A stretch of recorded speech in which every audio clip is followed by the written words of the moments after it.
Usted quiera, comienza. Listo, doctora, comenzamos. Gracias. Buenas noches a todos. Comenzamos esta quinta clase del curso integral anual de formación continua NOA. Tenemos el gusto de tener un disertante excelente de la provincia de La Rioja y nos acompañan representantes del Consejo Médico de La Rioja, la doctora Aida Caram y la doctora Lucía Chumbita. Les damos la bienvenida para presentar a su disertante. Buenas noches. Bien, bueno, estamos acá con Lucy y con el honor de presentar al doctor Mario de la Vega, que es, bueno, en este momento presidente de la filial FAC en nuestra, digamos, en La Rioja. Además, es un médico muy bedside, muy de terreno, que nos soluciona las necesidades, muy querido en nuestro medio, docente universitario, tanto en la Universidad de Barceló como en la UNLAR, y especialista en ecocardiografía. Así que confiamos en que la presentación va a tener una mirada práctica, como sabemos que Mario siempre está ahí. ¿Mm? Gracias por la presentación, Doc. Bueno, damos inicio, Doc, cuando usted quiera. Bueno, listo.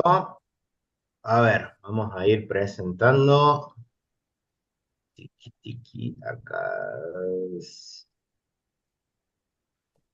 Muy bien, ahí estamos. Ahí le doy a presentación completa de la pantalla. ¿Se ve bien ahí, en ese momento, esa parte? Allí estamos bien. Puedes poner en presentación, porque Ahí allí vemos la pantalla. estoy en modo presentación. A ¿Cambia la ver, diapositiva pasemos. o no? No, no, no cambia. No, Bueno, no sale como presentación, Marita. bueno. Vamos a ver qué está pasando acá. Si no, puedes cerrar y habilitar de nuevo a compartir. Mm,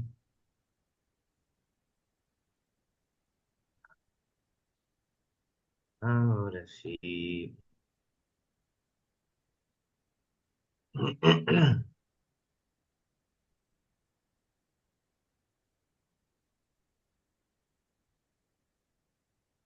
Ahí ¿Ahora estamos. se ve? Ahí está, ahora sí. Bien, Excelente. bien, perfecto. Bueno, buenas noches a todos. La verdad que cuando me pidieron hablar de lo que es fibrilación auricular, me pareció un tema muy transversal, muy lindo para todas las especialidades, un tema bastante largo, con muchas clasificaciones, con muchas aristas que por ahí son muy difíciles o que son complejas, y la idea es tratar de hacerlo lo más práctico posible, y la idea es hacerlo lo más sencillo, para que podamos ver en nuestro medio. Nosotros todo el tiempo estamos viendo eh, eh, pacientes que van a tener un pulso irregular, todo el tiempo estamos viendo pacientes de que tienen ya como antecedente algún tipo de arritmias, algún tipo de hipertensión arterial o diabéticos, y no podemos pasar por alto, bajo ningún punto de vista, lo que es el diagnóstico de una arritmia, ¿cierto? Y esta arritmia, que es la fibrilación auricular, vamos a decir que es un ataque de arritmia supraventricular, en donde hace que la actividad eléctrica es totalmente desorganizada, y esto hace que la contracción auricular sea ineficiente. En cada una de las guías que nosotros vamos viendo, en cada uno de los consensos, en cada una de las charlas, se habla de una actividad eléctrica de la aurícula, en donde ésta pierde su capacidad de funcionar de manera correcta. Lo que pasa también es que no solamente tenemos que ver eh, la punta del iceberg, sino también todo lo que está por detrás, porque esta es una enfermedad en la cual va a tener un trasfondo hemodinámico muy importante y gran productora de fenómenos trombóticos hacia nuestros pacientes que no podemos obviar. Electrocardiográficamente se presenta con intervalos de RR que son irregulares y que tiene una ausencia de las ondas P distinguibles con una actividad auricular bastante irregular. Nosotros cuando analizamos este tipo de arritmias, donde analizamos nosotros nuestro paciente o un electrocardiograma, nosotros tenemos que tener en cuenta de que esta arritmia va a tener una epidemiología que va aumentando cada día más. Es la arritmia crónica más común del mundo, según todas las guías, tanto existe una última guía del American College de los estadounidenses, de la guía americana del año 2023, y también una guía de la Federación Argentina de Cardiología del año 2023 también, la última de la guía europea, y todos coinciden en lo mismo. ¿Qué es la arritmia más común del mundo? Crónica, hablando de manera crónica, que tiene una tasa de prevalencia mundial del 0,6 en los hombres y 0,37 en las mujeres, en donde se asocia a un mayor riesgo de eventos cardiovasculares, de MACE, que nosotros solemos decir, y cada vez que leemos un paper o leemos algo, hablamos de MACE, y esos eventos cardiovasculares mayores son mucho más frecuentes y son mucho más importantes en aquellos pacientes que tienen como diagnóstico algún tipo de fibrilación auricular. Pero también tenemos que entender de que estos pacientes tienen mayor tasa de mortalidad, con un gran aumento en la detección. Y esto parte por la razón de que los pacientes están teniendo un mejor control de sus factores de riesgo por los médicos, los advenimientos de las nuevas terapias antihipertensión, para la insuficiencia cardíaca, para la diabetes, hace de que estos pacientes tengan una expectativa de vida mucho mayor, y en el lapso de su evolución van a desarrollar en algún momento algún tipo de fibrilación auricular. Entonces no podemos desconocer que tiene un aumento en lo que es la detección. Punto número 1. Punto número 2, cada día le prestamos más atención a esta arritmia, teniendo en cuenta de que es una arritmia en la cual genera mucho morbimortalidad en nuestros pacientes. Entonces, cada día le prestamos más atención, entonces hay un aumento en lo que es la prevalencia porque estamos mucho más atentos y hemos aumentado los porcentajes de detección y de diagnóstico de nuestra arritmia. Es más común en los hombres, perdón, y tiene una prevalencia que aumenta con la edad. Se han descrito también múltiples factores hereditarios, pero los factores de riesgo más importantes para un paciente tener fibrilación auricular son los factores de riesgo, esos que nosotros llamamos los factores de riesgo modificables y no modificables. Y dentro de estos factores de riesgo, lo que es hipertensión arterial, lo que es la edad avanzada, el estrés hace un hincapié muy importante, las guías con todo lo que es tanto el estrés físico como el estrés emocional, ya vamos a ver por qué, tanto el estrés de forma física directa con daño a nivel auricular, también con lo que es el estrés de tipo psíquico, el estrés de laboral, hace mucho hincapié, pero por otro desencadenante.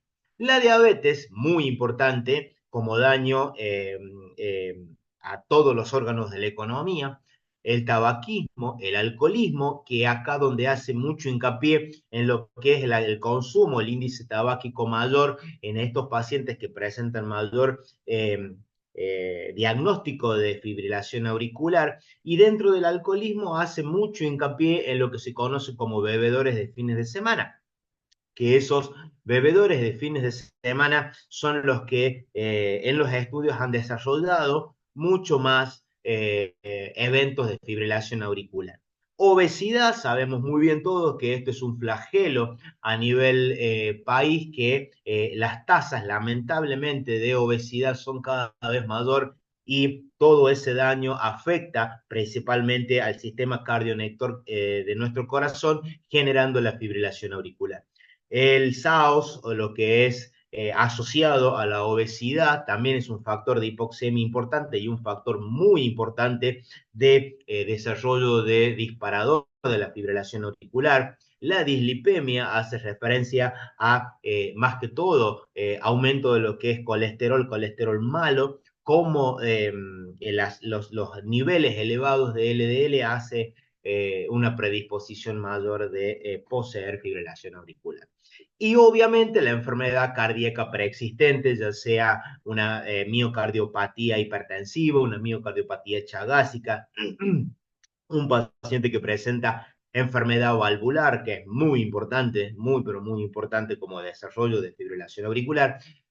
Todo esto hace de que ese remodelado auricular, ese remodelado cardíaco, nos lleve a nosotros a poder determinar o a poder tener una mayor prevalencia de la fibrilación auricular. Entonces, cuando analizamos nosotros los factores, acá, cuando analizamos nosotros los factores de fisiopatogénicos de la enfermedad, tenemos que decir que vamos a tener una alteración, unos gatillantes, estos gatillos que nosotros vamos a tener con el mayor tono adrenérgico, y acá donde entra muy importante, disculpen, el valor de lo que es el estrés, en donde en los altos niveles adrenérgicos, los altos niveles colinérgicos, hacen como disparador. En el mecanismo fisiopatogénico de la fibrilación auricular vamos a tener un disparador, o generalmente son varios disparadores, que esto hace de que esta actividad gatillada que se conoce en electrofisiología va a tener una alteración del automatismo, en donde van a tener postpotenciales precoces y a su vez fenómenos de reentrada. Esta imagen sacada de la guía americana nos hace ver varias cositas, en donde nosotros vamos a tener un disparador. Este disparador adrenérgico va a incidir en una aurícula que tenga ya un sustrato, y este sustrato en donde va a generar una remodelación, un remodelado auricular que nos lleva a la formación de fenómenos de microrreentrada. Y en ese conjunto de cosas entre el disparador, entre la actividad gatillada y lo que es los factores de microrreentrada, van generando arritmia en nuestros pacientes. Entonces, un paciente que tenga un SAOS, que tenga un índice de masa corporal mayor a 27, 28, un paciente que presente hipertensión no controlada, no tratada, un paciente que tenga diabetes no controlada con micro o macroangiopatía, va a generar estos fenómenos de remodelación, de fibrosis locales que se generan en la aurícula, que a la larga, paciente que tenga una enfermedad valvular mitral también, por supuesto, van a generar que a la larga se produzca lo que se conoce como fenómenos de microrreentrada. Y esos eventos de microrreentrada van a hacer que los paroxismos o los eventos paroxísticos de fibrilación auricular, o lo que la guía llama de taquicardia o de eventos, episodios rápidos auriculares, que puede ser extrasístole supraventricular, que puede ser salvas de taquicardia supraventricular, salvas de fibrilación auricular, van a llevar a que esto prolongue en el tiempo y cada vez se ponga más y más remodelado en nuestros pacientes, para que esto vaya generando un sustrato, una base de sustrato que nos lleve a una permanencia en la fibrilación auricular. Esta diapo es muy linda porque nos habla acá en donde la anatomía, la dilatación de la aurícula, los aumentos de los volúmenes y el remodelado del automatismo hace, esta desregulación hace que se genere salvas o que se generen eventos de fibrilación auricular, que nos va a llevar a más fibrilación auricular. Entonces, el eslogan de esta diapo es: la FA genera fibrilación auricular. Cada día lo va generando con mayor disparadores, ¿no? Entonces, dentro de la clasificación tenemos múltiples clasificaciones de la fibrilación auricular, y la forma más sencilla para clasificarlo de acuerdo a las guías y de la manera mucho más coordinada y mucho más establecida para nuestros para nuestra organización, es las variantes en forma clínica de fibrilación auricular, en donde vamos a decir que nosotros tenemos la FA, que se diagnostica por primera vez, en donde es nuestro primer evento de fibrilación auricular, que generalmente no genera una gran gravedad para nuestros pacientes, pero sí es un disparador importante por lo que hablamos de los mecanismos fisiopatogénicos.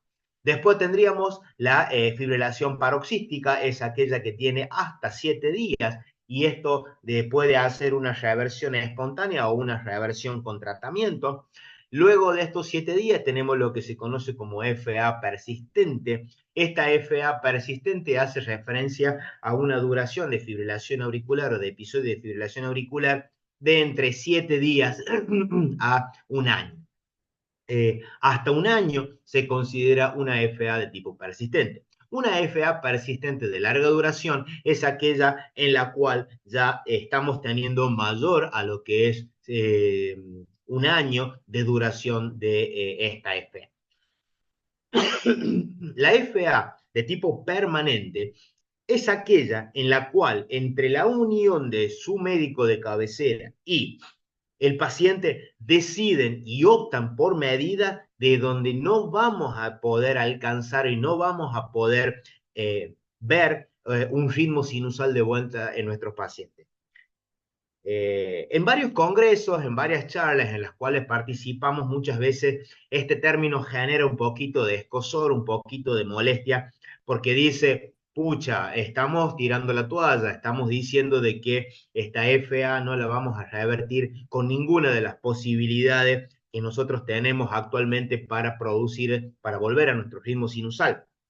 Pero tenemos que tener en cuenta que una de las variables más importantes para poder revertir esta arritmia es el sustrato del corazón del paciente y, por supuesto, la decisión del paciente.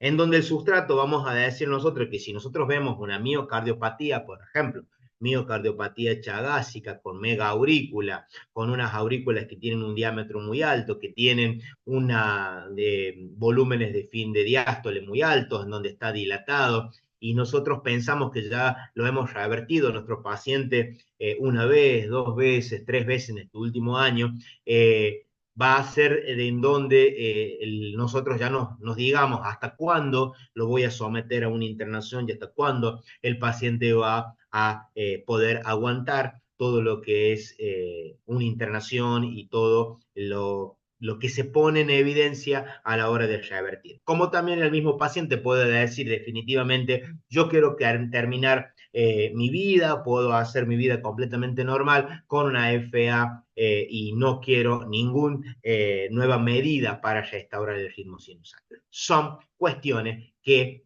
tenemos que conocer de nuestros pacientes. Existen, esto es en la guía americana, donde habla de todas las características o de todas aquellas las variantes que voy a tener, en donde tenemos que tener en cuenta algunas cosas en particular. Punto número 1, porque si ustedes van a la guía o estudian o leen la guía americana, se van a dar cuenta en donde habla de lo que es clínica de fibrilación auricular y la FA subclínica. La FA clínica es aquella enfermedad en donde tiene ya estos eventos de palpitaciones, alteraciones de una causa que el paciente lo lleva a tener cada vez más síntomas. Muchas veces son pacientes en donde van a tener una insuficiencia cardíaca en cualquiera de nuestros estadios, y eso hace de que se conozca como FA clínica. La FA subclínica es aquel paciente en donde no tiene una sintomatología característica de clínica de FA, pero sí es muy importante que en dispositivos implantables se detectan episodios de fibrilación auricular. Entonces, estos pacientes hay que prestarles un poquito más de importancia. Es muy importante, bueno, habla también de lo que es la carga de FA, habla también de lo que, bueno, lo mismo que estamos hablando, la primera detección, el first detect de la FA paroxística, la persistente de larga duración y la permanente, que eso es completamente igual. Y aconseja algunos términos en desuso, como es la FA crónica, no existe más, FA aguda, FA crónica, tampoco deberíamos decir nosotros que existe una FA valvular o no valvular. Si bien en la práctica diaria, perdón, en lo que se considera desfibrilación auricular, nosotros tenemos que tener en cuenta de que no es lo mismo un paciente que presenta una estenosis mitral moderada severa con FA o que no tenga esa valvulopatía. Entonces, esto es una comorbilidad que se le agrega a un paciente con FA, pero desaconseja esta guía el uso del término FA de tipo valvular o no valvular. Muy bien, entonces, ¿dónde estamos parados con nuestros pacientes? Vamos a tener pacientes que presentan riesgo de producir fibrilación auricular, que son aquellos pacientes que presentan obesidad, que presentan hipertensión, apneas, el alcoholismo y todo lo demás, en donde todavía no ha desarrollado ningún tipo de sintomatología, ni tampoco ha desarrollado un sustrato evidenciable por ecocardiograma o por otros métodos, no ha desarrollado todavía ese sustrato para producir FA. Habla de prefibrilación auricular en donde ya tenemos evidencia de daño estructural. En este caso ya tenemos aumento de lo que es el diámetro o lo que es el volumen auricular, donde ya tenemos nosotros eventos registrables por Holter de fenómenos de paroxismo, tanto de taquicardia supraauricular, con taquicardias auriculares, salvas de taquicardia supraventricular, pacientes que tienen FA que duran menos de 5 minutos en el trazado de un Holter o que ha tenido ya algún evento de fibrilación auricular. Entonces, a esto se lo conoce como prefibrilación auricular. Y después, bueno, tenemos los diferentes guías acá que nosotros, de diferentes clases, la paroxística, persistente y todo lo demás. Ahora bien, esta diapo es muy importante por lo siguiente, porque nosotros tenemos que tratar los factores de riesgo modificables desde el día cero. No podemos dejar de tratar los factores de riesgo modificables por más que el paciente no tenga ningún evento de fibrilación auricular, ni que tenga un sustrato electrofisiológico o estructural cardiológico que nos lleve a tener fibrilación auricular. No podemos dejar de hacer el tratamiento de los factores de riesgo. Después veremos la carga de FA, después veremos todo lo que es si tuvo o no tuvo riesgo de producir ACV, todo lo demás. Pero es fundamental el tema del tratar los factores de riesgo modificable en nuestros pacientes, porque eso nos va a llevar a la gran diferenciación entre las complicaciones o los MACE que va a tener, nuestros pacientes. Muy bien, entonces nosotros vamos a decir que en el diagnóstico de esta arritmia vamos a tener la sospecha clínica, el electrocardiograma, el Holter, los dispositivos implantables y una mención a los nuevos dispositivos. En la sospecha clínica nosotros sabemos que todo paciente que venga a una consulta médica tenemos que hacer un examen físico general. Y dentro del examen físico general, la toma del pulso y la auscultación son fundamentales. La toma del pulso arterial en nuestros pacientes nos puede identificar irregularidades, ausencia de la onda del pulso. Podemos identificar también algunos fenómenos de ausencia de onda o de la altura de la onda de pulso puede ser variable, o puedo determinar también irregularidades en los sonidos, tanto en el R1 como en el R2, puedo tener tranquilamente una ocultación patológica y eso me tiene que prender la alarma para ir a buscar la fibrilación auricular. En donde yo voy a decir que fibrilación auricular es una arritmia en donde voy a tener RRs que son irregulares, en donde no voy a tener la onda P, en donde a esa onda P va a ser reemplazada por una actividad caótica a nivel de la aurícula, que eso se evidencia en el electrocardiograma y en donde por lo menos tengo que tener para su diagnóstico 10 segundos de trazado en un electrocardiograma de 12 derivación.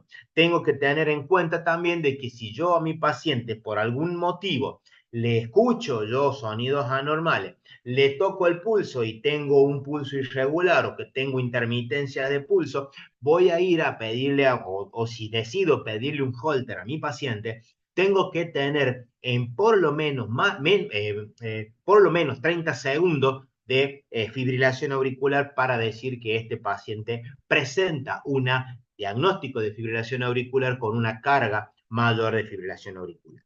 En los dispositivos implantables hace referencia en aquellos pacientes en donde a nivel mundial se están utilizando los detectores de evento y estos detectores de evento son muy importantes en donde, ejemplo característico, lo que tiene el jugador de fútbol, el Kun Agüero, en donde nosotros tenemos dispositivos en los cuales podemos detectar estas arritmias que son muy paroxísticas y muchas veces el electro es normal, sentimos alguna sospecha o tenemos un sustrato y le hacemos un electro y es normal, le hacemos un Holter y es normal, nos va a ayudar a nosotros los dispositivos implantables. Esto está validado, está recomendado por las guías, no es algo que no esté recomendado. Lo que sí, el nivel de evidencia que voy a tener cada vez creciente, pero que todavía no tiene un diagnóstico de importancia, o perdón, una validez de importancia, son los smartwatch y otros dispositivos que ya vamos a hablar al final.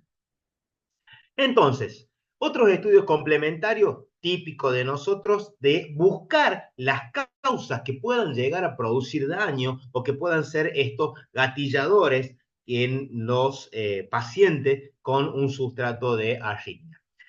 Y voy a pedir un hemograma, una glucemia, una función renal, un ionograma, calcio, magnesio, hepatograma y función tiroidea como básico en la presentación de un laboratorio de nuestros pacientes. Es fundamental. El ecocardiograma nos va a cambiar sustancialmente la forma en la cual nosotros vamos a tratar nuestra arritmia y de acuerdo al ecocardiograma va a ser la morfología en donde vamos a tener el algoritmo en nuestra cabeza y de acuerdo a eso va a determinar la forma en donde nos vamos a mover para un lado o para el otro. Y otros dispositivos de monitoreo que ya se los menciono. Entonces nosotros tenemos que saber que en el tratamiento tenemos diferentes pilares. El pilar fundamental de estos pacientes es, primero, saber que tenemos un riesgo de ACV mucho mayor. Después, modificar los factores de riesgo y también determinar qué hacer con esa arritmia. Entonces, cuando yo hablo de los grandes y los tres pilares fundamentales, son determinar el riesgo de ACV que tienen nuestros pacientes, el stroke risk, en donde también tengo que optimizar siempre todos los valores de modificables que tenga en mi paciente. Y tercero, determinar qué es lo que voy a hacer con mi paciente. ¿Le hago control de ritmo o le hago control de frecuencia? ¿Qué es lo que voy a hacer? Voy a tratar de que baje la frecuencia cardíaca, mantenerlo en fibrilación auricular, o tengo que tratar de revertirlo a ritmo sinusal lo más pronto posible o cuando yo considere. Entonces, todos los factores de riesgo que ya hemos hablado, que están en la parte basal de esta pirámide, y en el techo, los pilares del tratamiento, es fundamental saber estos tres grandes cosas. Primero, el riesgo de stroke que tenemos, la optimización de los factores modificables y el tratamiento, ya sea control de ritmo o control de frecuencia. Y cuando nosotros determinamos que vamos a decir cómo establezco yo mi riesgo, de sufrir o de tener fibrilación auricular, tengo que decir de que vamos a tener nuestro bien ponderado y querido, que lo usamos permanentemente, el CHA2DS2, en donde va a otorgarle un puntaje a diferentes cosas. Esta es una calculadora virtual que la pueden bajar todos en el celular, está como una calculadora en diversas páginas, o directamente tenerlo macheteado. No hace falta que todo el tiempo estemos sabiendo esto en la cabeza, pero es muy importante saber de que por más que hayan salido nuevos algoritmos, hayan salido nuevos scores, se pueden mencionar bastante nuevos scores para determinar el riesgo que estos pacientes tengan de sufrir estos eventos mayores, no ha superado estadísticamente a todas las variantes del CHA2DS2.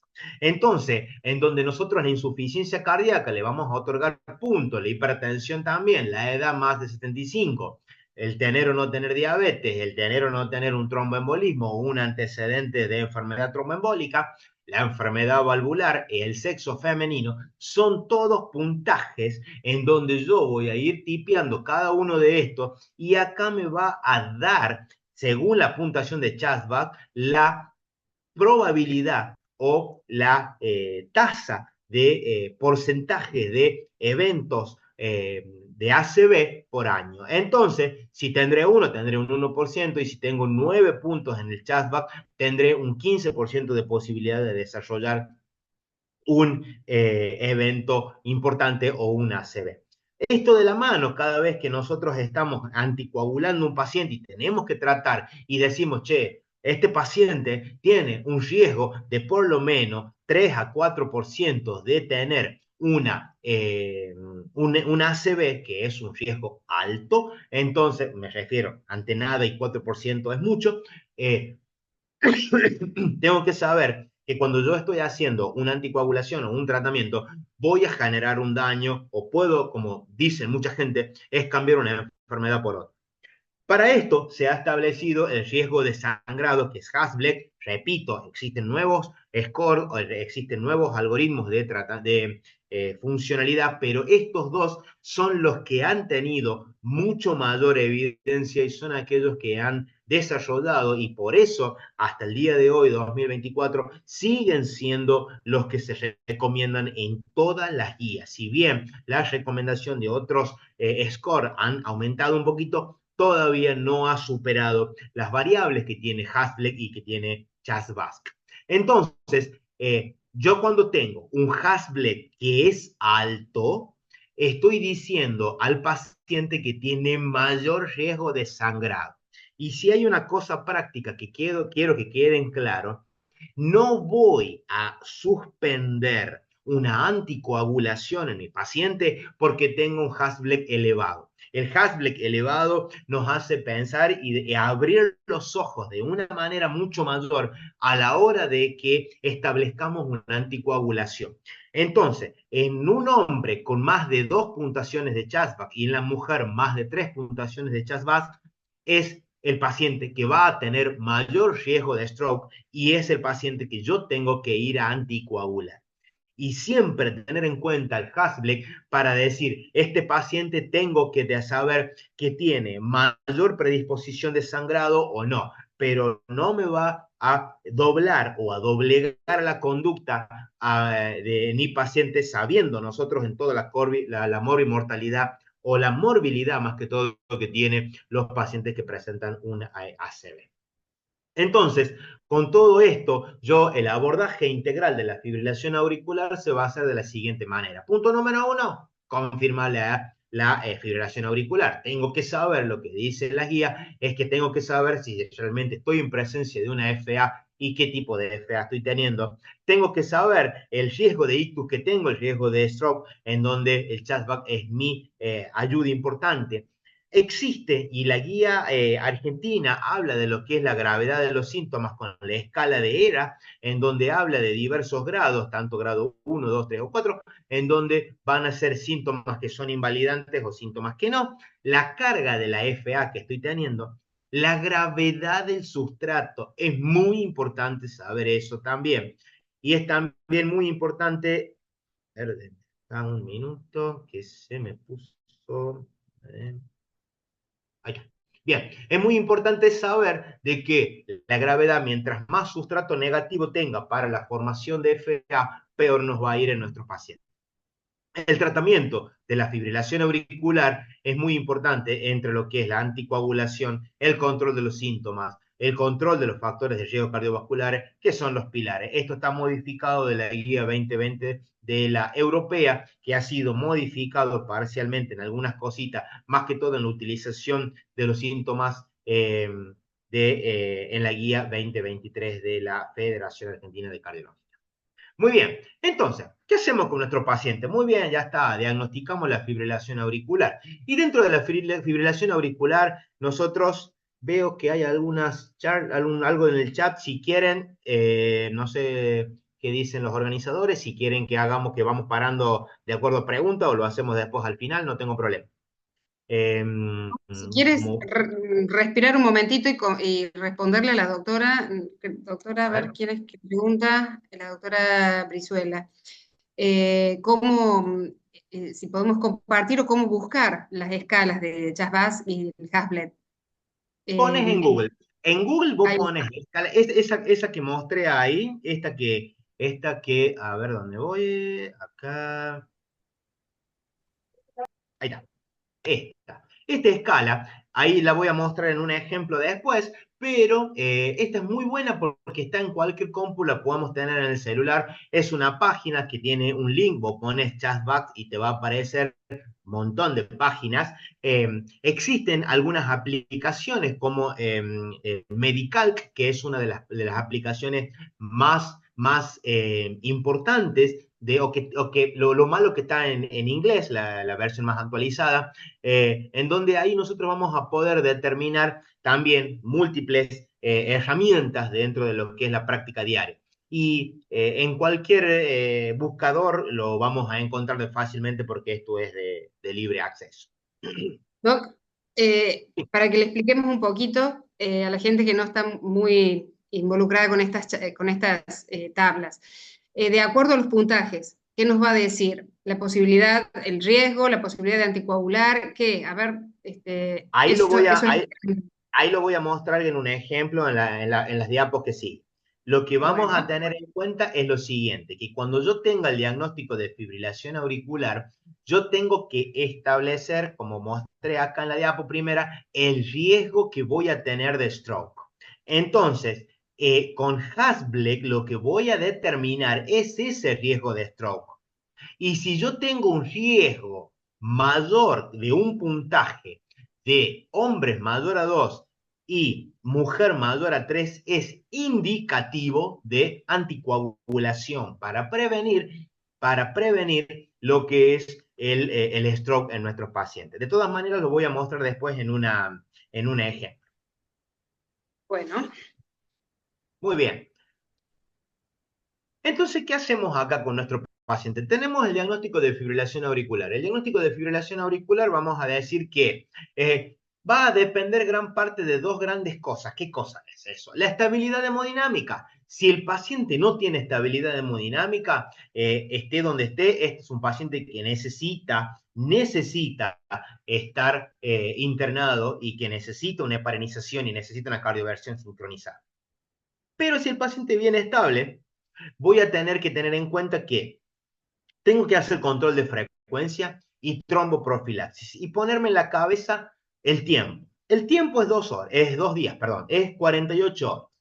Si yo tengo un paciente en donde tengo tengo más de 48 horas, que es de diagnóstico incierto, lo que recomiendan las guías antiguas o la que actualmente cayó un poquito, pero se sigue considerando, en donde no está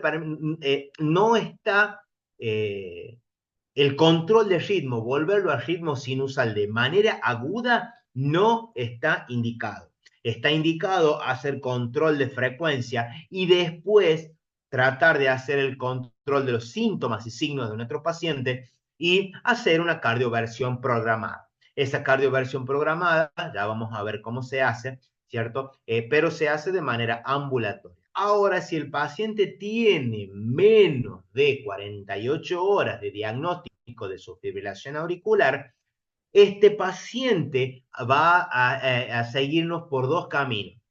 ¿Yo busco ritmo sinusal? Sí. Bueno, voy para este lado. A ver, discúlpenme. Voy para este lado del algoritmo. No busco ritmo sinusal porque el paciente ya tiene fibrilación auricular, porque el paciente me dijo que ya estaba cansado, lo que sea. Muy bien, control de ritmo, control de frecuencia, perdón, y disculpen, control de lo que es los síntomas, es fundamental. Ahora, si yo trato y necesito volverlo al ritmo sinusal al paciente, tengo que tener en mi cabeza si es que el paciente presenta o no cardiopatía significativa. De no presentar cardiopatía significativa, tendré un algoritmo, ya lo vamos a ver después en la próxima diapo, y si tiene cardiopatía, esto va a tener otro tipo de algoritmo. Si nosotros tenemos con todo esto, para no embarrarles tanto la cancha, y la idea es que sea más dinámico posible, vamos a decir lo siguiente, que si yo tengo, son casos reales que hemos tenido tanto en el hospital, en la parte privada, en el consultorio, en donde un paciente femenino que tiene 90 años, que tiene antecedentes solamente de hipertensión arterial y de demencia senil, y que viene a la consulta por un control cardiológico. Este paciente no había tenido en ningún momento síntomas y signos de fibrilación auricular, pero sí viene a control por su hipertensión arterial, porque le tocaba el control, le hacemos un electro y nos vemos, en este caso, con, además de su bloqueo de rama derecha, estoy teniendo una FA de moderada a alta respuesta ventricular. En el examen físico, este paciente tenía una TA de 110-90, en donde la frecuencia de pulso estaba en 100 latidos por minuto, el R1 era variable y el soplo tenía un pequeño soplito de 12. Entonces, en este contexto, con este paciente, con este diagnóstico, en este momento, yo tengo que ponerme en la cabeza y empezar a pensar, bien, ¿estamos dinámicamente descompensados? La respuesta es no. Está descompensado o no, no tiene criterio de internación urgente, excepto que yo no pueda controlar la frecuencia cardíaca. Ahora bien, ¿qué voy a hacer con estos pacientes? Yo, bueno, tengo el diagnóstico de una FA de tiempo incierto, yo no sé hace cuánto tiempo este paciente está con su fibrilación auricular, no puedo saber si tiene 2 días, 3 días, 5 días o ya lleva 2 o 3 meses. Entonces, en estos casos, ¿qué es lo que me recomiendan las guías? ¿Qué es lo que me recomiendan la literatura? Bueno, entonces tenemos que plantearnos en la cabeza el control de ritmo versus el control de frecuencia. Tengo una mujer de 90 años en donde solamente tiene hipertensión arterial. Ay, no le puse ahí, es autoválida. Por lo tanto, el control de ritmo versus control de frecuencia y la anticoagulación son las 3 primeras cosas que yo tengo que plantearme en mi cabeza como estrategia. Entonces, ¿a dónde me voy a parar y cuáles son las recomendaciones que me dice la guía? En donde me dice que la cardioversión farmacológica solamente en caso de FA aguda con inestabilidad hemodinámica tiene indicación de clase 1B. Si yo tengo una cardioversión es farmacológica acá, electiva en pacientes hemodinámicamente estables, o la ablación, que son las 3 cosas en las cuales actualmente yo tengo para volver al paciente a ritmo sinusal, tienen indicación clase 1 nivel de evidencia B. Entonces me va a tener en cuenta tenerlo en cuenta a la hora de determinar qué es lo que voy a hacer con mi abuelita de 90 años, ¿cierto? Esto es fundamental porque estas indicaciones son muy establecidas en aquellos pacientes en donde yo tenga estos diagnósticos inciertos. Entonces, me voy a plantear lo siguiente. ¿Qué es lo que hago? Los variantes a tener en cuenta. La guía americana establece esta forma sutil, bastante sutil, de decirte, a ver, ¿qué es lo que vas a hacer? Vos como médico, vos como cardiólogo, como clínico, ¿qué te vas a hacer con este paciente que tiene FA? Y lo primero que pone en cuenta es la variable. Entonces, nosotros tenemos que tener en cuenta en nuestra cabeza que vamos a tener algunas variables en donde van a ser importantes a la hora de tener en cuenta, porque puedo determinar si voy a una estrategia de control de ritmo o un control de frecuencia. Y entonces decimos, mientras más grande es el primero, punto número 1, ¿qué quiere el paciente? ¿Qué es lo que quiere el paciente? Después la edad, mientras más viejo, lamentablemente tiene mayor tasa de recurrencia, la FA, y más difícil va a ser su control de ritmo. El antecedente, si tiene antecedentes de fibrilación auricular, va a ser también importante de que vamos a decir que es una variable, perdón, que va en contra del control de ritmo de estos pacientes, ¿cierto? Y después tenemos datos ecocardiográficos, como es el volumen auricular. Mientras más grande sea la aurícula, peor le va a ir al paciente, y mientras mejor, mientras aurícula más chica tiempo, va a favor a lo que es el control de ritmo de nuestros pacientes. La función ventricular, mientras más disfunción tengamos, ¿cierto? Peor nos va a ir con nuestros pacientes. A ver, todo esto y estos algoritmos hacen referencia a que la decisión no es tan sencilla, en donde nosotros tenemos que tener en cuenta de que es un paciente que está teniendo una arritmia importante, que la decisión de llevar hacia un lugar o hacia el otro va a depender muchísimo de lo que el paciente nos diga. Va a depender de la edad, va a depender de la historia, va a depender de sus síntomas, va a depender de la frecuencia cardíaca que tiene su fibrilación auricular, y va a depender también de las variantes ecocardiográficas que nosotros tengamos. Por lo tanto, nosotros vamos a decir lo siguiente: si el paciente está hemodinámicamente estable, vamos a tener dos grandes grupos para el control de manera ambulatoria, en donde este paciente yo voy a tener el control de la frecuencia cardíaca es independientemente yo establezca, y esto quiero que quede claro, independientemente de que yo establezca la opción de volver al ritmo sinusal, tengo que hacer control de frecuencia, porque un paciente que tenga la fibrilación auricular que tiene esa mujer con 120 latidos por minuto a 90 años, es seguro que en algún momento la va a terminar descompensando. Por lo tanto, independientemente yo vuelva al ritmo sinusal o no vuelva al ritmo sinusal, tengo que tener en cuenta de que necesito controlar la frecuencia cardíaca de mi paciente. Si yo tengo un paciente que está estable, como es este caso, no hay descompensación cardíaca. Mi primera opción es beta bloqueante o calcio antagonista tipo verapamil, diltiazem, en aquellos pacientes que tengan una miocardiopatía que no sea estructuralmente importante. ¿Qué quiero decir? Algún pequeño remodelado, que tenga un remodelado concéntrico del VI, no paredes con 1.3 o 1.25 de diámetro, ¿cierto? De las paredes ventriculares, tanto del septum como de la pared posterior. Son aquellos pacientes que se van a beneficiar con el beta bloqueo, el verapamil o el diltiazem. Si es que no hay una patología, verapamil y diltiazem están solamente para aquellos que no tienen o miocardiopatía importante, ¿no? Demostrable. Si esto no funciona, que es indicación 1, me puedo ir a la indicación 2, que es mi querida y bien ponderada y vieja digoxina, y la amiodarona tiene indicación 2B de manera bioral para poder determinar la presencia de el control de frecuencia cardíaca. Muchas veces van a ver ustedes en esta parte de la Argentina, en donde tenemos una gran población rural, en donde tiene amiodarona 100 miligramos día más bisoprolol o carvedilol o atenolol como control de frecuencia, y muchas veces digoxina también tienen asociado. Y son esos pacientes en los cuales yo no tengo descompensación hemodinámica y no tengo una insuficiencia cardíaca descompensada. Si la insuficiencia cardíaca está descompensada, lo principal es amiodarona como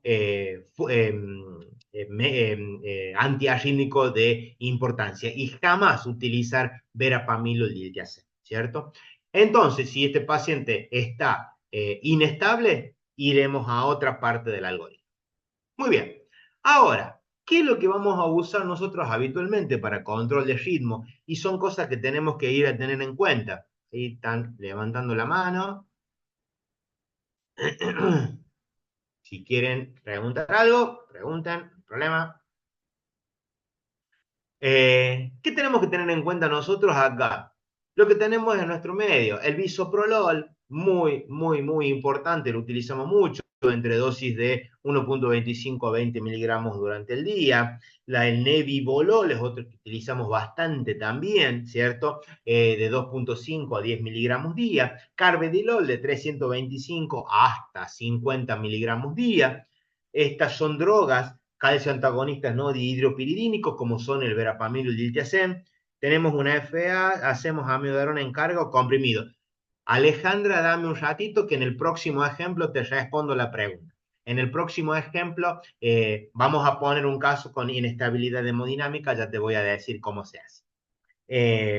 Bien, perfecto. Verapamil y diltiazem, estas son drogas que a nivel de el primer mundo se utilizan mucho, nosotros no lo utilizamos tanto, pero tenemos que saber que están indicadas, que como la dije en la diapo anterior, tienen indicación 1, por lo tanto no utilizarla no sería de buena práctica médica, es una mala praxis no utilizarla. Lo que pasa es que nosotros podemos evidenciar algunas cositas de importancia en donde si tenemos un paciente con fibrilación auricular y tiene una cardiopatía que necesite remodelado, los que han demostrado mejor remodelado son los beta bloqueantes. Y es por eso que en nuestra parte del mundo y en el noroeste argentino tenemos que tener en cuenta que gran parte de nuestros pacientes tienen un remodelado que se va a beneficiar con los ARA y los IECA para la disminución del remodelado ventricular y con los beta bloqueantes, más que con el verapamil y diltiazem. Y es precisamente por eso en donde nosotros utilizamos mucho más beta bloqueantes que verapamil y diltiazem,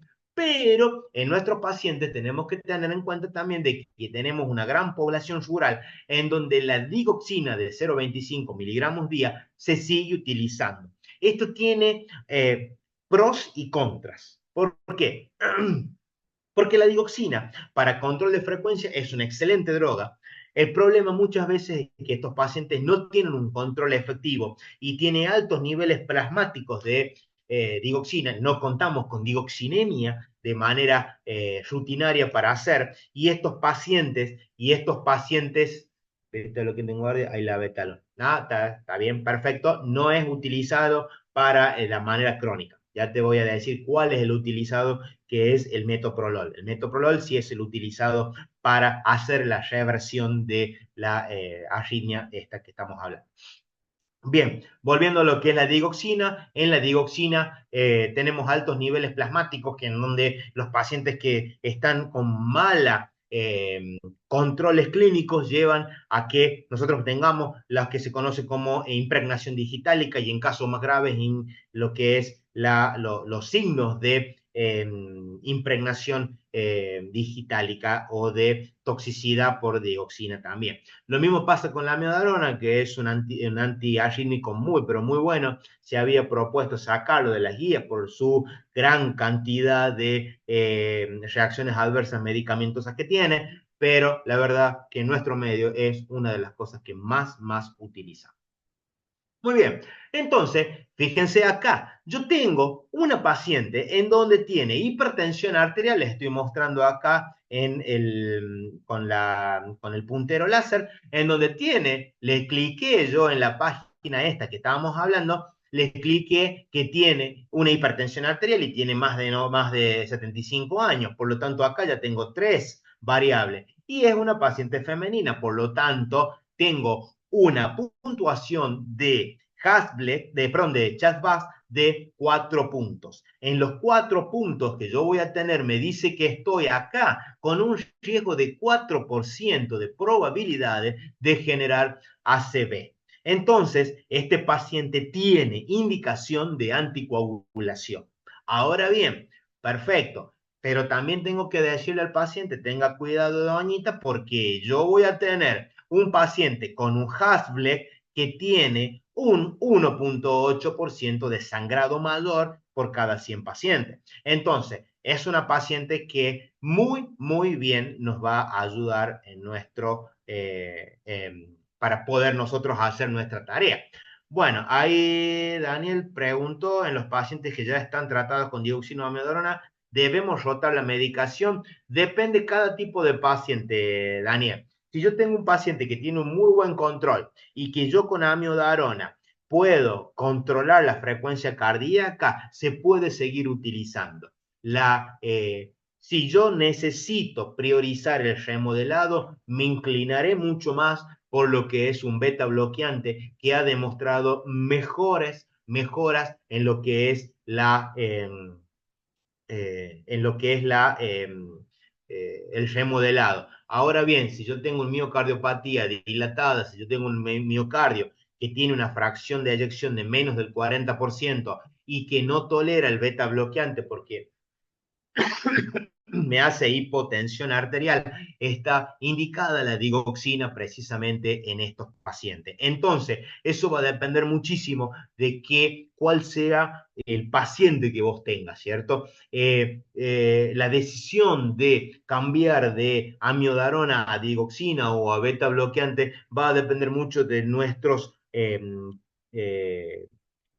eh, de la forma en la cual nosotros queramos hacer, de nuestros objetivos para este paciente en particular. Si vos me pones en este paciente que yo tengo hipertensión arterial y que yo lo vengo tratando, pongámosle con enalapril, le voy a agregar más que todo un beta bloqueante porque sé que ya tiene insuficiencia, que ya tiene una leve hipertrofia, pero no estoy teniendo insuficiencia cardíaca importante. Si yo logro poder, vuelvo acá a la diapo, poder, si yo logro con el beta bloqueante, logro control de buena frecuencia cardíaca, no voy a seguir con la digoxina. Si yo no tolero el beta bloqueante, sea la causa que fuere, por hipotensión, porque el paciente produce labilidad ante los beta bloqueantes, voy a priorizar la digoxina como un segundo escalón. No tengo posibilidad de buscar digoxina, se complica, tengo más fácil la amiodarona, la puedo utilizar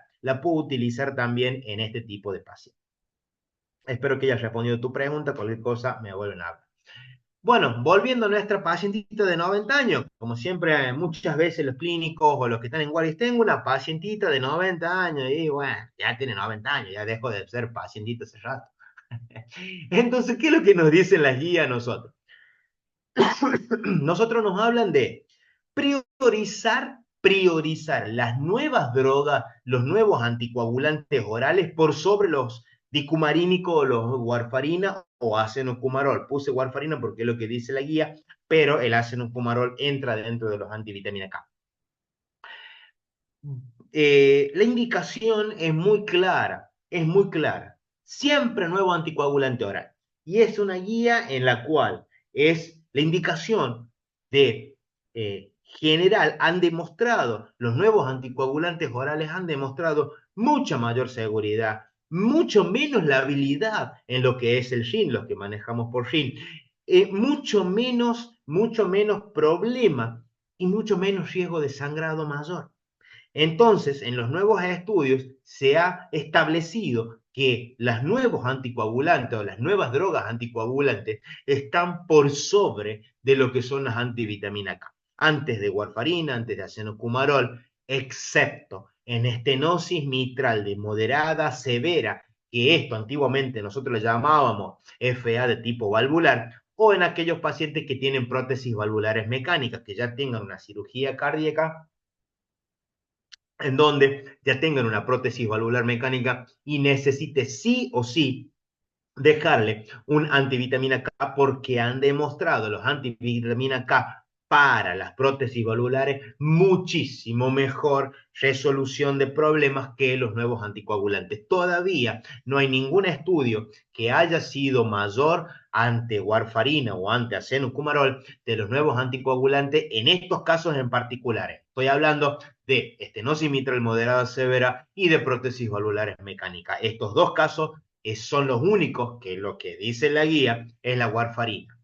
Y algo que me encantó mucho, que es no usar los antiagregantes como mecanismo para prevenir el stroke.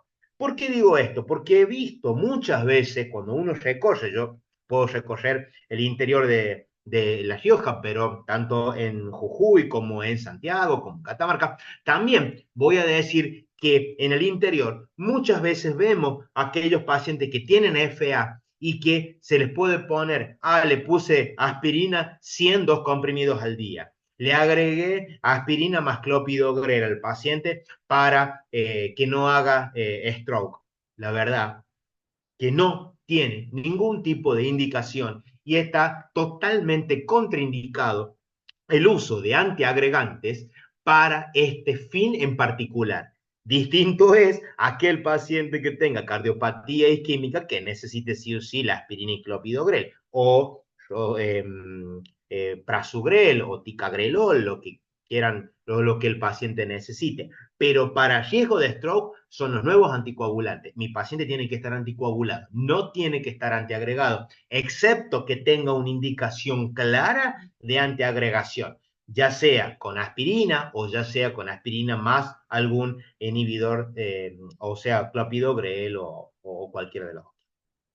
Muy bien, entonces tenemos que saber nosotros de que entre las drogas que disponemos actualmente es esta warfarina, dabigatran, rivaroxaban, apixaban y endoxaban, que son aquellas drogas en las cuales nosotros tenemos que tener, esta diapositiva está bastante linda, en donde los antivitamina K, ¿cierto? Nos va a decir que anda muy bien para lo que es la disfunción renal en nuestros pacientes, excepto los otros que tienen que ser regulado de acuerdo a la función renal que yo estoy teniendo de mis pacientes. Tenemos que saber que el tiempo de vida media de una warfarina son entre 20 a 60 horas, dabigatran de 12 a 17, rivaroxaban de 10 horas aproximadamente, cuando mucho, de 5 a 10, y apixaban de 12. Por eso los nuevos están recomendando más dabigatran apixaban. ¿Cuál es la realidad argentina y en el noroeste argentino? Es que utilizamos muchísimo acenocumarol, que tiene una tasa importante, igual muy parecida a lo que es la warfarina, los antivitamina K,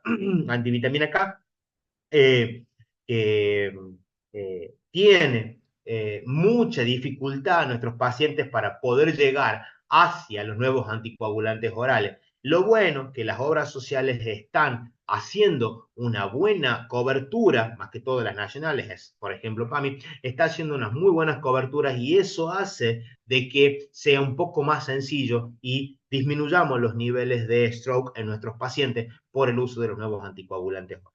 Las dosis va a depender, la warfarina va a depender del GIN alcanzado que nosotros queramos. Generalmente 13 es el GIN que nosotros buscamos a nuestros pacientes. Dabigatran con un clearance mayor a 30, 150 miligramos día. El rivaroxaban hasta 20 miligramos día. El apixaban 5 y endoxaban de hasta 60 miligramos día.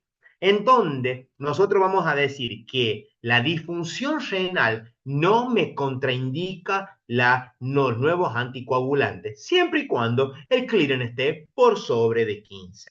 Entre un clearance de 15 a 30 mililitros minuto, voy a decir que al dabigatran tengo que bajar a la mitad de la dosis, en donde voy a irme a 75 miligramos día.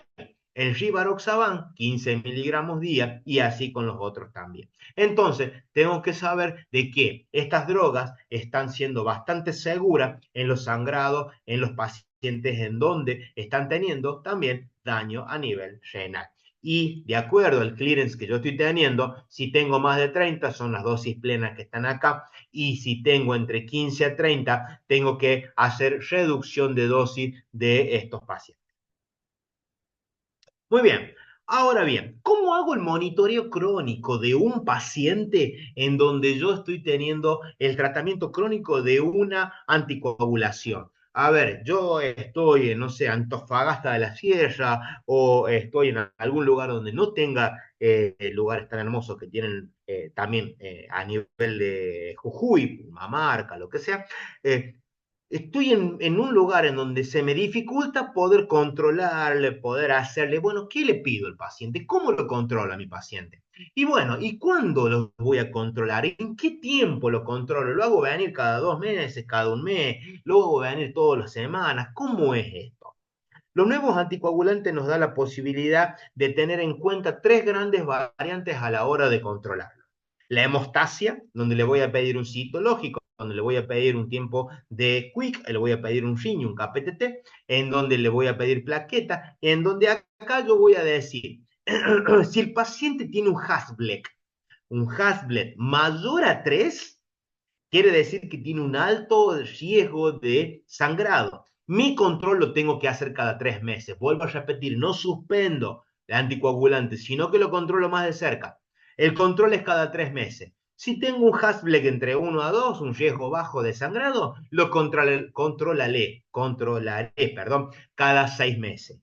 ¿Y si qué también le voy a pedir? Y le voy a pedir una función renal. En el monitoreo de los DOACs, en la función renal es fundamental porque vimos que tengo que acomodar la dosis de acuerdo a mi clearance. Si tengo un clearance mayor a 60, cada 6 meses. Si tengo un clearance de hasta 30, cada 3 meses. Y si tengo un clearance menos de 30, pero sobre de 15, estaré con un paciente que lo controlaré entre 1 a 2 meses, mucho más de cerca para evitar los riesgos de sangrado mayor.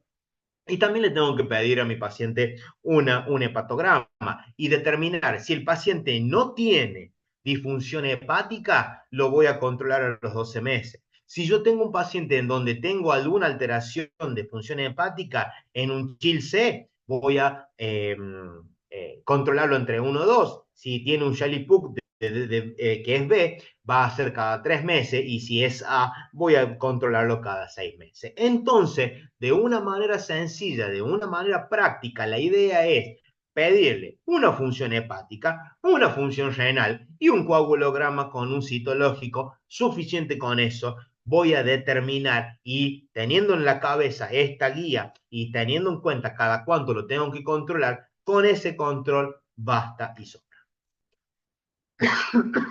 Ahora tengo otro caso, tengo otro paciente. Este es un paciente masculino de 77 años, en donde tiene antecedentes de hipertensión arterial, hipotiroidismo y obesidad, en donde consulta la guardia por dolor precordial anginoso típico de 2 horas de evolución. Le hago un electrocardiograma a mi paciente, lo reviso y voy a buscar. ¿Qué cosa? En el examen físico estoy teniendo una tensión arterial de 80-60, estoy con una frecuencia cardíaca de más de 150 de pulso, frecuencia de pulso de más de 150, estoy teniendo variabilidad de mis fluidos cardíacos, estoy teniendo ingurgitación yugular y rales crepitantes divasales. Entonces, este es un paciente que está teniendo descompensación hemodinámica. Hablo de descompensación hemodinámica cuando tengo signos de falla cardíaca aguda, en donde tengo también hipotensión menos de 90 de tensión arterial sistólica, y cuando estoy teniendo dolor precordial. En este caso, veo en el electrocardiograma que tengo una fibrilación auricular de por lo menos 150 latidos por minuto. En este caso en particular, ya no voy a hacer una estrategia de control de ritmo de manera crónica. Este es un paciente en donde tiene que ser tratado en el shock room de cualquiera de las guardias en donde ustedes estén, en donde se podamos hacerlo, y tiene que tener una forma particular de sacarlo de este evento que le está descompensando básicamente la vida. Entonces, es una FA aguda con descompensación hemodinámica. Muy bien, perfecto. ¿Qué hacemos con este paciente? Y vamos a hacer lo siguiente. Toda fibrilación auricular, perdón, vuelvo a lo que me dice la guía. ¿Qué me dice la guía? Cardioversión eléctrica en FA aguda o en caso de inestabilidad hemodinámica. Entonces, claramente yo tengo inestabilidad hemodinámica acá. Tengo 80-60 de TA, tengo rales crepitantes y está con un dolor de pecho anginoso típico. Este paciente necesita una sedación y analgesia y una cardioversión sincronizada. Esto dice con un monofásico, un cardiodefibrilador de 200 Joule. Si no tengo yo, un bifásico, si no tengo un monofásico, que es lo que normalmente tenemos, puedo empezar entre 100, 200 y después 360 Joule en ese tipo de cardiodefibrilador. Independientemente del riesgo de trombosis, es un paciente que está teniendo daño, es un paciente que está teniendo una arritmia que va a presentar un importante daño a nivel va a tener compromiso cardíaco muy importante. Entonces, estos pacientes en donde yo necesito hacerle una cardioversión eléctrica de manera urgente, tengo que tener en cuenta que deben quedar anticoagulados por lo menos 4 semanas. En la definición yo les dije a ustedes de que si bien tenemos una alteración electrofisiológica, no podemos dejar de contar de que tenemos una alteración de tipo hemodinámica también, en donde la aurícula, la orejuela de la aurícula izquierda van a generar sustrato trombótico muy importante. Por lo tanto, estos pacientes deben quedar anticoagulados por lo menos 4 semanas. Post-cardioversión eléctrica, lo cardiovertí en la guardia, salió todo perfecto, está 6 horas y lo mando a casa. No, tiene que quedar internado con monitoreo cardiológico entre 24 y 72 horas. Esto es lo que dicen las guías. Entonces, ¿qué es lo que utilizamos habitualmente? Las recomendaciones son los diferentes sedantes, tanto propofol como midazolam, remifentanilo, a estas dosis y teniendo en cuenta el grado que yo voy a tener de tiempo. Habitualmente nosotros utilizamos muchísimo el propofol, podemos utilizar morfina, podemos utilizar fentanilo como una analgesia para nuestros pacientes, pero lo que nos sugieren las guías es solamente el sedante de tanto propofol, ketamina también puedo utilizar, tiopental en casos ya viejos, en donde remifentanilo es algo sumamente que utilizamos bastante para hacer la sedación en los pacientes con cardioversión de tipo eléctrica. No vamos a hacer lo que hacer una cardioversión sin una sedación, por favor. Muy bien. Y después vamos a tener otro tipo de pacientes, en donde tengo una femenina de 42 años, en donde está vaquita y enolista ocasional, no tiene ningún otro tipo de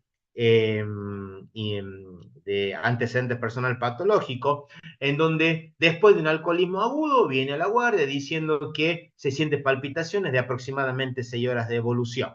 En el electrocardiograma, en el control de signos vitales tenemos una presión que está levemente hipertensa, nada por tratar de urgencia, y la frecuencia de pulso está en 120 por minuto. El R1 sigue variable, no tengo soplo ni ningún otro signo de relevancia en mi examen físico. En donde el electrocardiograma voy a ver que tengo un ritmo de fibrilación auricular con diversos extrasístoles ventriculares aisladas. Entonces, este caso se trata de una FA aguda sin descompensación hemodinámica, ¿cierto? Y entonces, ¿qué es lo que dicen las guías con esto? ¿Cuál es la estrategia? Bueno, la tengo que hacer. Si mi estrategia es cardiovertir al paciente y volverlo al ritmo sinusal, tengo que tener en cuenta algunas cosas en particular. Punto número 1. ¿La función del ventrículo izquierdo es normal? Bueno, ¿qué es lo que me dice la guía? Utilizaré amiodarona endovenosa, ibutelide o procainamida. Muy bien. Tengo una FEBI, una fracción de eyección menos del 40%, la elección es amiodarona diacalachina. Tengo pacientes donde no tengo ninguna alteración estructural, esto es muy importante, donde no tengo ninguna evidencia de daño estructural miocárdico, que tranquilamente puede ser mi paciente. Recuerden que tiene 42 años, fuma de vez en cuando y es una enolista ocasional. Salió el fin de semana, se fue a una chaya, se fue a un carnavalito por ahí y de repente se llevó a la casa de souvenir una fibrilación auricular que hizo que consulten una guardia. Entonces, en este caso se puede utilizar lo que es flecainida y propafenona, que en lo que se conoce como la estrategia de pill in the pocket, quiere decir en donde el paciente puede tener su pastilla en el bolsillo y tomarla cuando sienta la sintomatología. Esto es un arma de doble filo porque a este paciente, antes de darle la propafenona, tengo que darle algún beta bloqueante porque el riesgo de producir arritmias ventriculares, más en este caso donde yo ya tengo extrasístoles ventriculares frecuentes, que acá pega muy cerca de la onda T anterior, puedo desencadenar taquicardia ventricular y torsada de puntas, entonces, y fibrilación ventricular en otros casos. Entonces es muy importante tener en cuenta que si yo voy a elegir esta estrategia, tengo que tener en cuenta que le tengo que dar un beta bloqueante 30 minutos antes de darle la propafenona. La propafenona es una droga muy buena para aquellos pacientes, tiene una tasa de reversión, a ver, creo que tengo una diapositiva, acá está, tiene una tasa de reversión muy, muy buena. Entonces acá decimos que la amiodarona tarda en hacer efecto y tiene una tasa de cardioversión de 8 a 12 horas. Entonces, si yo voy a hacer una cardioversión a mi paciente con infusión de amiodarona, tengo que tener en cuenta de que voy a tardar entre 8 a 12 horas para hacerlo. ¿Y cuáles son los factores, los riesgos que tengo? La bradicardia, la hipotensión. En primer momento voy a tener hipotensión. Tengo que tener en cuenta de que voy a hacer una dosis. Acá están los valores en los cuales yo voy a hacer una dosis de, dice las drogas, dice la guía de 300 miligramos, lo que actualmente estamos utilizando entre 5 a 10 en la Argentina, lo que dice la guía entre 5 a 7 miligramos kilo de peso, y desde 1200 a 3000, de acuerdo a de dosis de mantenimiento, a pasar a una infusión de 24 horas.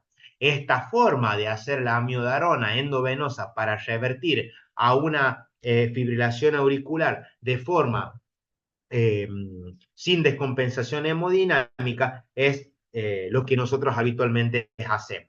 Flecainida tiene una dosis de carga de 200 a 300 y una tasa de reversión muy importante de 3 a 8 horas. O sea, yo al paciente en 4 o 6 horas lo puedo tener ritmo sinusal. Lo que pasa que puedo tener, obviamente, puedo tener disnea. Puedo generar más fibrilación auricular o puedo desencadenar de que mi fibrilación se vaya a un flutter. Recuerden que la principal RAM de todos los antiarrítmicos es producir arritmia, eso lo sabemos desde farmacología. Entonces, tenemos que tener en cuenta que nos va a prolongar el QT también, guarda con eso también. Propafenona, muy, muy de moda en los países anglosajones, tiene una tasa de reversión muy buena, una tasa de reversión muy buena. Recuerden que tiene, fíjense acá, tiene aproximada una tasa de cardioversión de 3 a 8 horas y una tasa de eliminación de 9 horas, cuando amiodarona tiene entre 8 a 12 horas y una eliminación y una vida media de 9 a 36 días. Entonces, por eso muchos lugares en el mundo están cada vez sacando más la amiodarona y desencadenando el ibutilide, por ejemplo, procainamina y otro, la dronedarona es otro de los antiarrítmicos, pero la guía lo que nos está diciendo todavía que entre amiodarona, flecainida, procainamida o propafenona está lo que habitualmente nosotros estamos haciendo. Muy bien, entonces, si yo tengo una FA aguda sin descompensación hemodinámica, ¿cuál va a ser mi estrategia? Evaluar el riesgo trombótico. A ver, gente, si yo tengo un paciente que tiene un Hasblek bastante, perdón, y la tengo, un Chasback alto, y lo que dice la guía es lo siguiente. Tengo que hacer un estudio de control de frecuencia cardíaca con beta bloqueante, un ecocardiograma transesofágico, en donde yo elimine la evidencia de trombo intraauricular y recién ahí me largo a hacer la cardioversión farmacológica o eléctrica de acuerdo a lo que quiera hacer.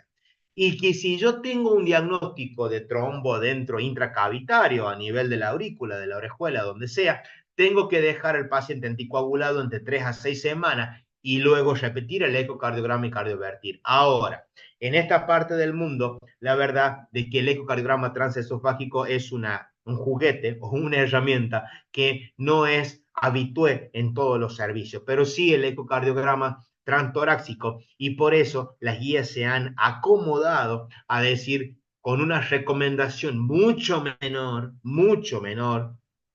pero en estos pacientes puedo, si yo decido hacer, no tengo yo una estrategia importante de ritmo sinusal ya, lo que voy a hacer es una anticoagulación durante 4 semanas, de 4 a 6 semanas, de ahí producir, hacer el ecocardiograma y ese ecocardiograma transtorácico común, no tengo evidencia de trombo, puedo hacer la cardioversión de mi paciente.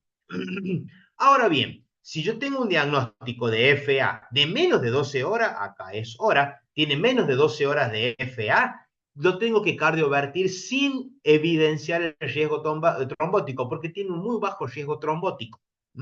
Entonces, del no tener, vuelvo a repetirle, lo que dice la guía y lo que nosotros hacemos habitualmente. ¿Qué dice la guía? Bueno, tengo un riesgo trombótico alto, bueno, paramos la pelota, controlamos frecuencia cardíaca, lo dejo anticoagulado durante 3 a 6 semanas, le repito el trance esofágico, y si no tengo trombo, perdón, y si le hago un eco transesofágico, no tengo trombo, puedo cardiovertir tranquilamente, ya lo tengo internado al paciente, no hay ningún problema, y lo dejo anticoagulado de por lo menos 3 semanas. Ahora, si yo tengo trombo, lo tengo que dejar anticoagulado entre 3 a 6 semanas, después repetir el ecocardiograma. No tengo trance esofágico, pero tengo un trance torácico, se recomienda una anticoagulación entre 4 a 6 semanas previa a la cardioversión. Tengo una FA que no descompensa a mi paciente, pero que tiene menos de 12 horas de diagnóstico, lo cardiovierto porque el riesgo trombótico es muy, muy bajo. Muy bien. ¿Existen otras variantes? Sí. La ablación por catéter. La ablación por catéter puede ser, y lo que ha cambiado en las guías, lo siguiente, que dice que puede ser considerada como la primera opción. Ellos establecen de que la cardioversión farmacológica, la cardioversión eléctrica y la ablación por catéter son los 3 variantes para volver al ritmo sinusal de mi paciente. Demostró ser mucho más eficaz en los antiarrítmicos para prevenir las recurrencias y que posee muchos beneficios en aquellos pacientes con fe reducida. Y esto es algo que ustedes capaz que puedan leer por ahí, en donde dice lo siguiente, que entre controlar el ritmo y volverlo al ritmo sinusal en un paciente con eh, función cardíaca normal y un corazón estructuralmente sano, la diferencia no es tan grande. Los nuevos estudios dicen eso, no me maten, no maten al mensajero. Eso es lo que dice. Antiguamente nosotros decíamos, a ver, gente, necesitamos sí o sí volver al paciente a su ritmo sinusal, que es lo más natural del mundo. Los estudios nuevos dicen de que la verdad que no hay, discúlpenme, aquí estamos, no hay gran diferencia, pero cuando yo tengo miocardiopatías hipertróficas avanzadas o miocardiopatías dilatadas, está muchísimo más demostrado que el riesgo de producir daño o empeoramiento de la función miocárdica es mucho mayor en los pacientes que tienen FAI reducida. ¿Qué es lo que se hace habitualmente? Bueno, se produce el aislamiento de las venas pulmonares por crioablación, que es lo que actualmente se está haciendo. En Catamarca lo estaban haciendo bastante bien. Desconozco Jujuy, si alguien me puede ayudar también. Sé que Santiago y Tucumán también lo estaban haciendo ya por crioablación, donde se hace aislamiento de las venas pulmonares. Bien, de todas maneras, a todo paciente que, a ver, ¿qué es lo que dicen las guías? Y esto es muy loco, que si yo tengo un paciente, como en el caso de esta chica de 42 años que me dice a mí, yo no quiero ningún antiarrítmico, quiero que me derives para hacer ablación por catéter. Muy bien, la guía dice que tiene indicación 1B, entonces, ¿por qué no hacerlo? Si yo tengo una fibrilación auricular y voy a ablación y sé que el equipo, el team de ablación de tal lugar, pongámosle Catamarca, es muy bueno, entonces sí tengo la predisposición, la posibilidad de hacerlo y tiene mucho mejor rendimiento que los antiarrítmicos. Esto es algo completamente nuevo.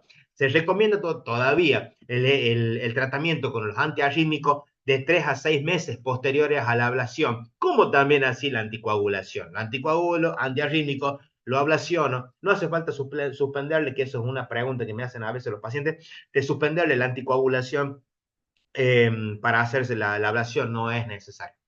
Se lo puede hacer tranquilamente con anticoagulantes, ¿cierto? Ahora bien, yo tengo un paciente que le voy a hacer una ablación y tengo un riesgo intermedio alto por chargeback. Lo tengo que dejar anticoagulado indefinidamente. Lamentablemente, cuando ya tengo una, por más que yo lo haya sacado y vuelto al ritmo sinusal, hasta hoy lo que se está diciendo es que lo tengo que dejar con un chargeback elevado, evento de FA, por más que haya sido ablacionado, tengo que dejarlo anticoagulado indefinidamente. Las grandes verdades de hoy son las grandes mentiras del mañana, por lo tanto, esto es lo que hoy sabemos nosotros en cardiología.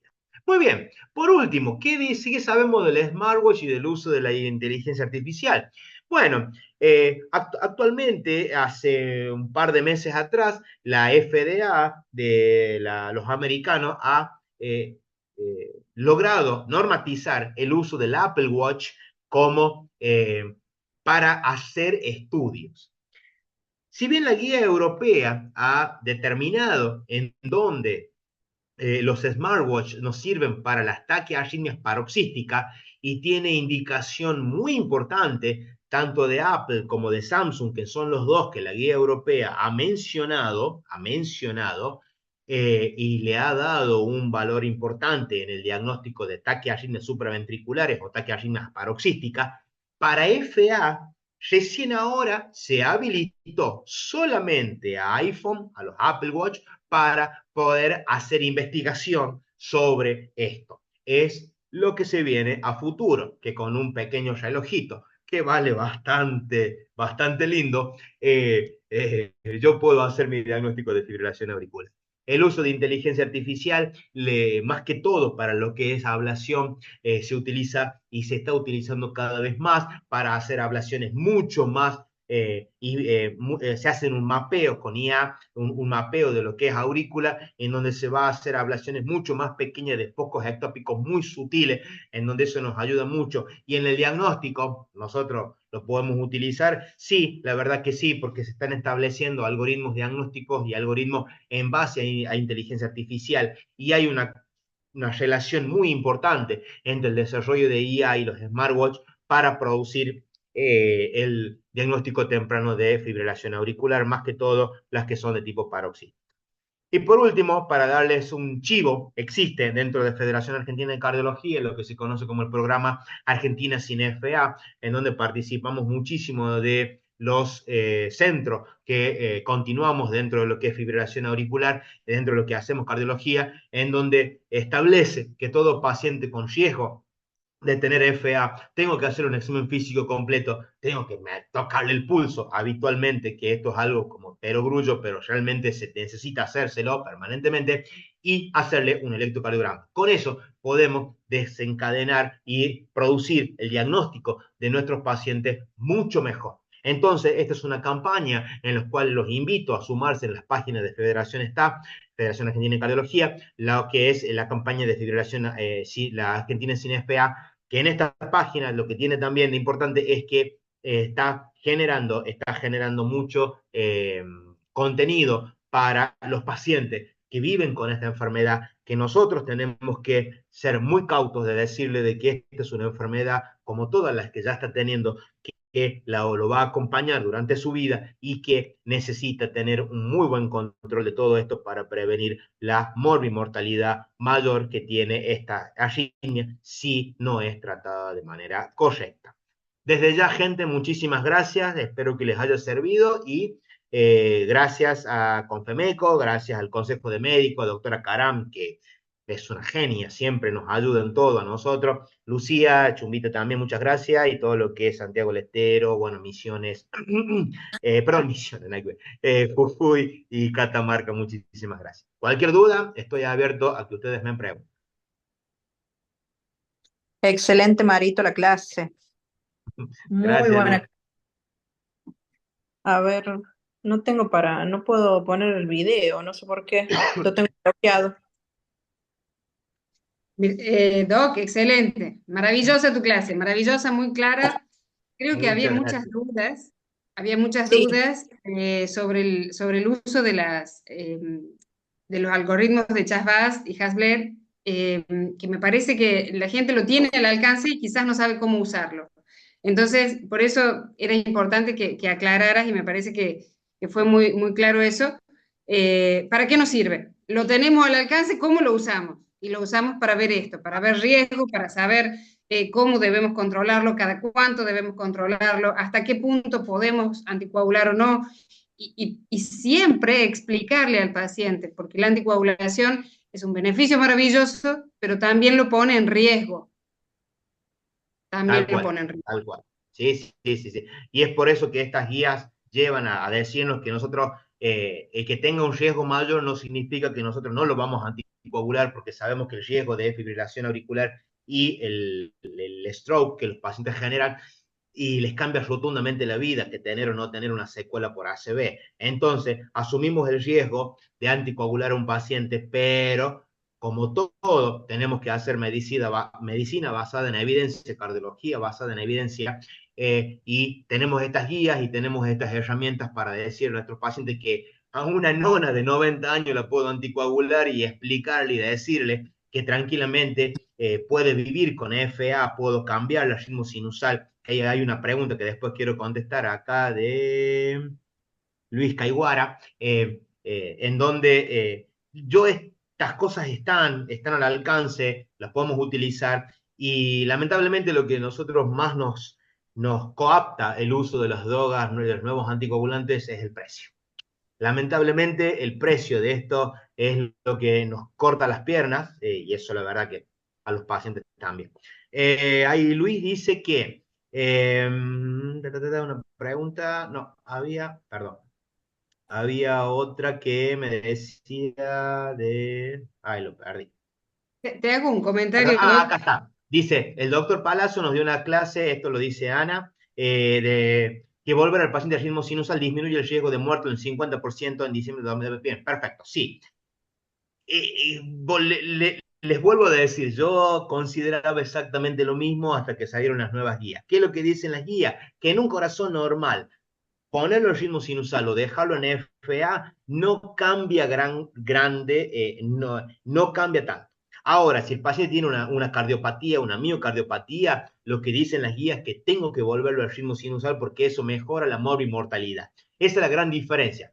Vuelvo a repetir, yo siempre a mis pacientes voy a tratar de mantenerlos en ritmo sinusal porque considero que la patada auricular y lo que dicen las guías y lo que nosotros sabemos es fundamental mantenerle la función hemodinámica de la aurícula, eso es fundamental. Así que bueno, justamente quería eh, hablar de eso, ¿no? O sea, lo que preguntaban ahí.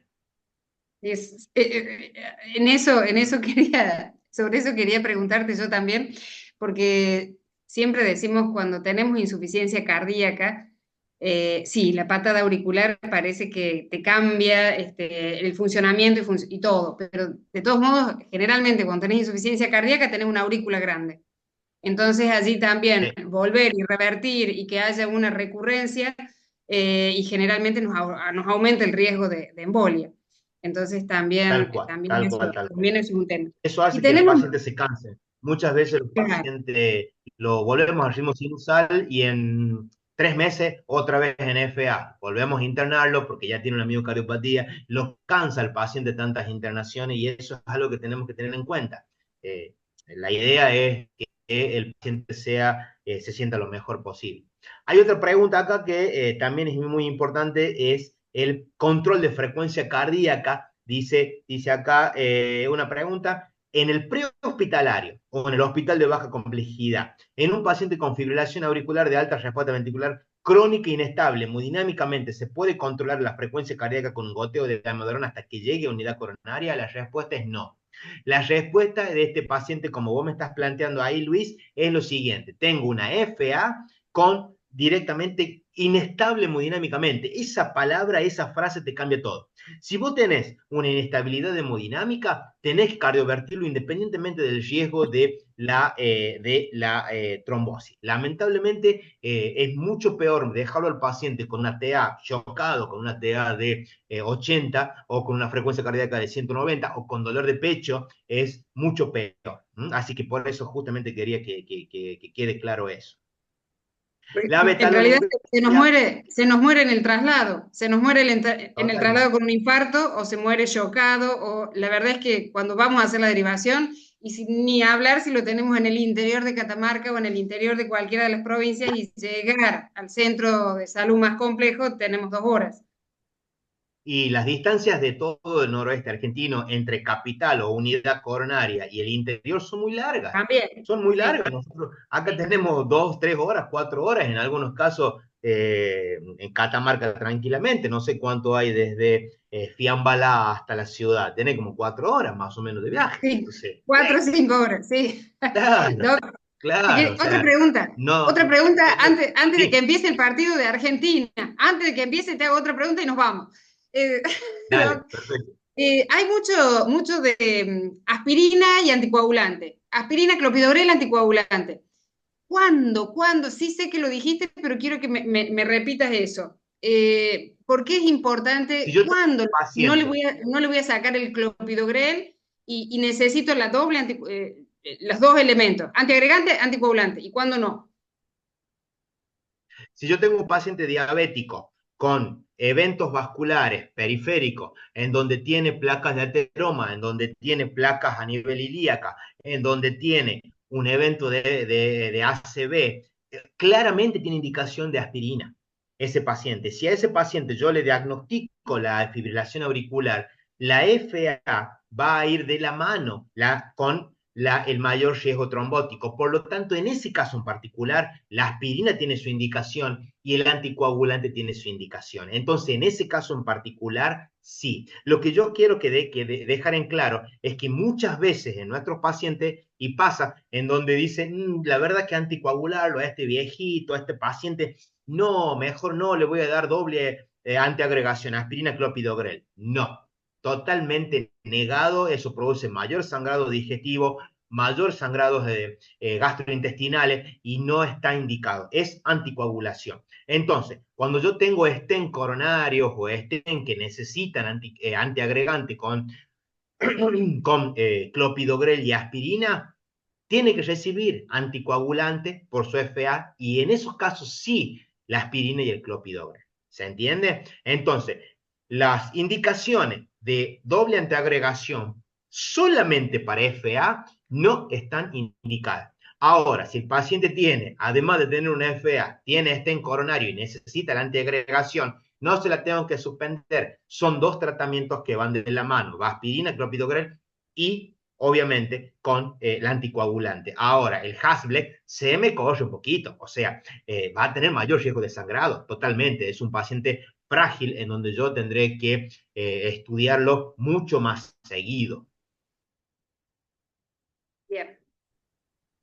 Acá me preguntan, la Betalor en guardia. En guardia para control de frecuencia cardíaca no se utiliza. Lo que está utilizado, como les mostré ahí, es beta bloqueantes de manera oral y se ha identificado para cardioversión y la utilización que no comamos por lo menos en esta zona de metoprolol de manera endovenosa. Así que la betalol para lo que es ACV, para todo lo que es crisis hipertensiva, crisis hipertensiva con lesión de órgano blanco, en esos casos sí, pero no. Atenolol es una posibilidad, no queremos esperar a carvedilol, atenolol, no, no, no, no, no, realmente en este caso lo que se puede hacer, si vos ves que hay una estabilidad hemodinámica y querés controlar la frecuencia un poco más rápido, podés hacer una estrategia de un beta bloqueante o podés hacer de eh, eh, digoxina, hacer una digoxina, ¿cierto? Hacer la digitalización, como le solemos llamar nosotros, de digoxina endovenosa. Pero el uso de amiodarona para controlar los ritmos,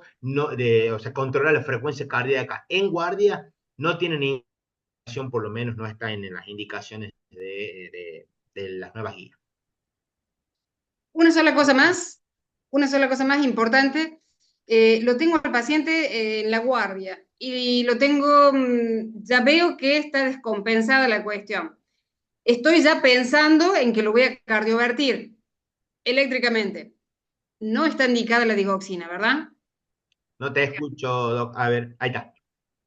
Ahí está, sí, te había, No, la no, no. internet no está bien. Si el En paciente este lo caso, tengo en la guardia y claro, me parece que se está descompensando o que tengo alguna inestabilidad, lo quiero cardiovertir, procuro no hacer digoxina antes de cardiovertir. exactamente. procuro no hacer, porque yo ahí clínicamente ya estoy teniendo un paciente que me está bajando la presión arterial, tengo un paciente que me está empezando con un dolor, una molestia en el pecho. Procuraré no hacer digoxina, porque el ¿Por tiempo de qué? vida media de la digoxina es mucho más largo, entonces de yo volverlo al ritmo sinusal puedo hacer, si el paciente se me descompensa, ¿qué puede pasar ahí? Puedo, en mi cardio, en mi desfibrilación, mi cardioversión eléctrica, puedo volverlo al ritmo sinusal y estar puesto con una digoxinemia alta. Y si tiene digoxinemia alta, el riesgo de producir bradicardia o producir más descompensación hemodinámica en este tipo de pacientes por frecuencias cardíacas bajas es muy alto. Por eso, si la estrategia vemos que el paciente se empieza a descompensar, utilizar directamente las estrategias de control del ritmo con beta bloqueante y controlar la presión arterial para poder hacer después la cardioversión eléctrica si es que es necesario. No la digoxina por ese mecanismo de acción que tiene y esa forma en la cual cuando salga el ritmo sinusal lamentablemente puede bajar o puede salir con una frecuencia cardíaca muy baja y andar corriendo para ponerle un marcapaso transitorio a ese paciente. Sí, eso me parece muy importante en la guardia, cuando tenemos drogas al alcance y decimos, bueno, le hago y después cardiovertir, no, digoxina antes de cardiovertir, no. Sí, suele ser la Exacto. amiodarona un facilitador, inclusive cuando, Sí. cuando venía con amiodarona y vas a cardiovertir, facilita el regreso al ritmo sinusal. Bueno, yo no tengo más preguntas, doctoras, ¿ustedes? ¿Vos? No, ninguna pregunta yo. No sé si me escuchan bien porque estoy desconectada del Wi-Fi. Sí, sí, sí, sí, sí, Sí, sí, excelente. estamos bien. Gracias, me saco el No, sombrero. ninguna pregunta. Excelente la disertación, muy claro. Muy, muy Gracias. claro, muy práctico. Acá estoy. Y bueno, agradecer, sí, a todo el curso integral de este NOA que pone todo el esfuerzo y especialmente al doctor, bueno, que nos ha dado herramientas muy, muy interesantes. Sí, Gracias, Doc. doctor, mis felicitaciones desde Catamarca. Eh, los dejamos a todos para ver el partido de Argentina. No se Vamos. jubilen, por favor, a No, tener no, por una buena favor. No, jornada. Y solamente decirles que esta era la última clase del módulo de cardiología. Y se viene el módulo de endocrinología, con unas clases muy interesantes a partir de la semana que viene. Así que yo les sugiero procuren finalizar los exámenes que hayan quedado pendientes de este módulo, porque una vez analizados las evaluaciones, vamos a emitir la certificación. Y el otro curso, no el otro curso, es el mismo curso, pero con un nuevo módulo, ya inicia otro esquema a partir de la semana que viene, ¿sí? Entonces, nos despedimos. Buenas noches, muchísimas gracias a todos, doctores, buenas y a noches. todos los que han estado hasta ahora Hasta escuchando su luego. clase maravillosa. Buenas noches a Muchas todos, muchas gracias. gracias Mario, un saludo a todos. Un Buenas abrazo noches. grande para todos. Chao, chao. Hasta luego.